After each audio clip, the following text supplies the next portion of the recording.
Je continue la saga de Geoff Johns sur les Green Lanterns avec Wanted Hal Jordan.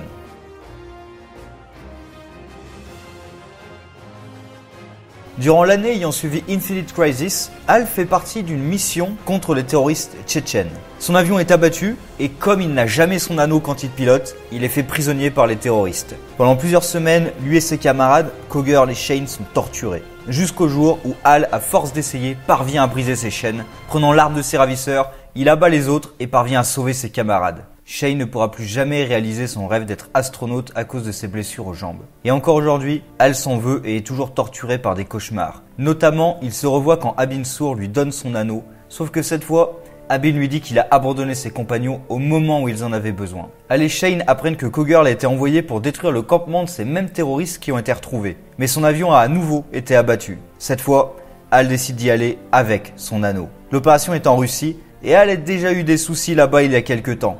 Alors qu'il poursuivait un chasseur de primes, une prime ayant été mise sur sa tête, il a violé l'espace aérien russe et a été attaqué par les Rocket Reds, les héros russes. Il a essayé tant bien que mal de protéger les Russes du criminel, Igneous Man, tout en tentant de le capturer, avec succès. Oliver était venu lui parler car depuis qu'un traité a été signé, les héros américains ne peuvent plus agir partout sur la planète sans conséquences. Mais Green Lantern continuait. Hal lui a rétorqué que sa juridiction est tout un secteur de l'univers, pas juste le sol américain. Il a d'ailleurs été dénoncé par les autres héros internationaux devant les Nations Unies et un nouveau groupe, les Global Guardians, recrute de nombreux héros à l'international dans leur croisade contre Green Lantern. Mais même quand ces derniers refusent, ils finissent par les rejoindre. Et aujourd'hui encore, Green Lantern viole l'espace aérien russe. Il déchaîne la fureur qu'il maintenait en lui depuis plusieurs semaines, mais ne trouve aucune trace de Coggirl. Il tient l'homme qu'il avait capturé et qui le reconnaît, s'en amusant. Alors qu'il demande où est Coggirl, l'homme explose,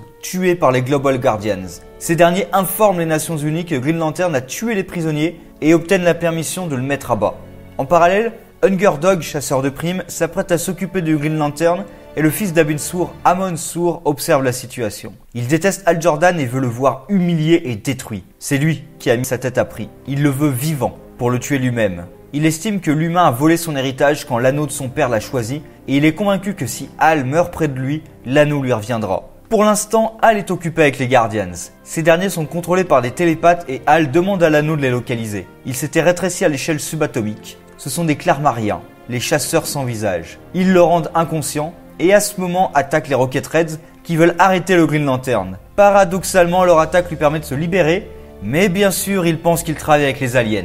C'est alors qu'arrive la Justice League qui compte ramener Jordan à la maison. Ils ont voté, mais ils ne croient pas une seule seconde qu'il a tué les prisonniers. Il veut s'en occuper seul malgré leur aide, ce que refuse le premier Green Lantern historique, Alan Scott. Ce n'est pas un membre des Green Lanterns, même s'il a le même nom, mais son anneau, qui est magique, a quand même un lien indirect avec eux. Du coup, il se sent proche de Jordan et lui impose son aide. De son côté, Coggirl est emmené par un petit groupe, mais reprend connaissance et parvient à fuir. L'un de ses poursuivants la retrouve et s'apprête à le tuer quand Hal arrive et le met à terre. En la sauvant, il s'excuse et malgré son état, elle le reconnaît. Mais ils sont alors attaqués par des chasseurs de primes, d'abord des Dominators, puis Hunger Dog, qui a reçu la consigne de tuer l'humaine. Quand Hal se réveille, il fait face à Amon Sur qui exige qu'il lui montre où il a enterré son père. Un peu plus tôt, il avait pénétré de force la base Edwards pour récupérer le vaisseau d'Abin Sur. Hal le conduit donc jusqu'à l'endroit et Amon retrouve la dépouille de son père. Il le maudissait étant plus jeune et maintenant, il maudit le Green Lantern Corps pour son absence, leur mettant sur le dos ses propres mauvaises décisions, comme d'avoir rejoint un groupe de criminels qui a été arrêté par Kyle Rayner. Il a ensuite été exclu de l'organisation et les a tous traqués et tués. Hal lui dit qu'il est toujours apeuré, ayant besoin d'un chasseur de primes pour le protéger. Foudrage, il lui tire dessus mais Hunger Dog protège l'humain. C'est en réalité John Stewart sous couverture. Le vrai Hunger Dog a été fait prisonnier il y a déjà 2 mois. Bien sûr, Coggirl va parfaitement bien. Hal décide de combattre Amon tout seul et y arrive plutôt bien, jusqu'à ce qu'un anneau jaune s'attache à lui. Il vient d'être accepté dans le Sinestro Corps. Il utilise l'anneau pour combattre, mais celui-ci lui dit qu'il va être soumis à un reconditionnement et le téléporte ailleurs. Sur la planète Quard, dans l'univers d'antimatière, les Weaponers, ceux qui ont créé l'anneau de Sinestro, ont été réduits en esclavage par ce dernier pour lui créer une batterie centrale et des anneaux qu'ils envoient à la recherche de troupes. Sur Terre, l'un de ces anneaux choisit Batman pour sa capacité à instiller la peur. mais il a suffisamment de volonté pour le chasser. Les Global Guardians sont pris en charge par Justice League, notamment le Martian Manhunter, et Hal va voir Cowgirl qui a beaucoup de choses à lui demander. Un jeune couple qui vient juste de se rencontrer se balade dans la nature quand un cristal violet réagit,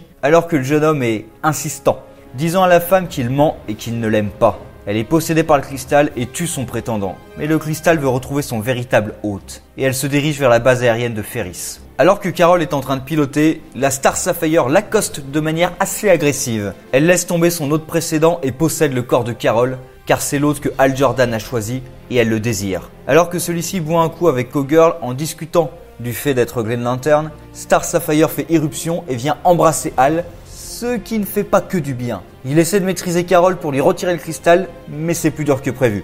Et en voyant Cowgirl, le cristal décide de changer encore d'hôte. Carol dit avoir perçu l'origine du cristal cette fois. Sur Oa, les gardiens avaient vu l'aube de l'univers et ont décidé de créer une police pour maintenir l'ordre. Mais ils craignaient d'être contrôlés par le spectre émotionnel après avoir vu Parallax. Aussi, ils se sont séparés des émotions. Mais une tribu de femmes a refusé cela et est partie pour collecter non la volonté, mais l'amour. Elles l'ont trouvé sur la planète Zamaron. Du squelette d'un couple est née la lumière violette cristallisée qui s'est emparée de l'une d'entre elles. Elles ont pu la libérer, puis ce cristal a été donné à Carol Ferris sur Terre, future reine de la Terre. Hal l'a toujours combattu, mais d'autres Green Lanterns, eux, l'ont accepté. Ceux qui l'ont fait ont été tués par leur amour, puis leurs mondes ont été préservés des guerres en les piégeant dans un cercueil de cristal. Hal estime que ce n'est pas ce qu'est l'amour, ce n'est pas le contrôle. Mais Star Sapphire n'est pas d'accord et veut l'objet de son désir. Carol demande à Hal de l'aider un peu et il lui crée un costume pour combattre. Hal parvient enfin à maîtriser Cowgirl et tente de lui retirer le cristal quand un portail s'active juste au-dessus d'eux.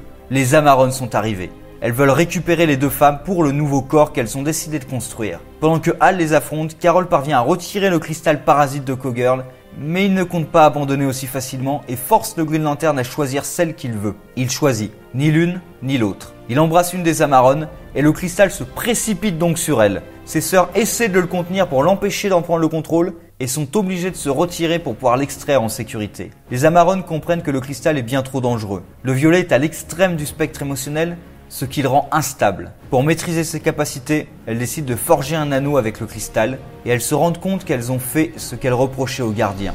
En se concentrant sur l'amour, elles ont abandonné les autres émotions. Elles veulent désormais les récupérer et si possible, aller contre la prophétie. Hal et ses deux amis parlent plutôt calmement de ce qui s'est passé autour d'un verre et malgré cela, lui et Cowgirl décident d'un autre rendez-vous. En passant par la base Ferris, Hal apprend d'un ancien ami, Tom Kalmaku, que Carol a divorcé depuis quelque temps. Et à l'autre bout de l'univers, un gardien a retrouvé le crâne de Hank Henshaw.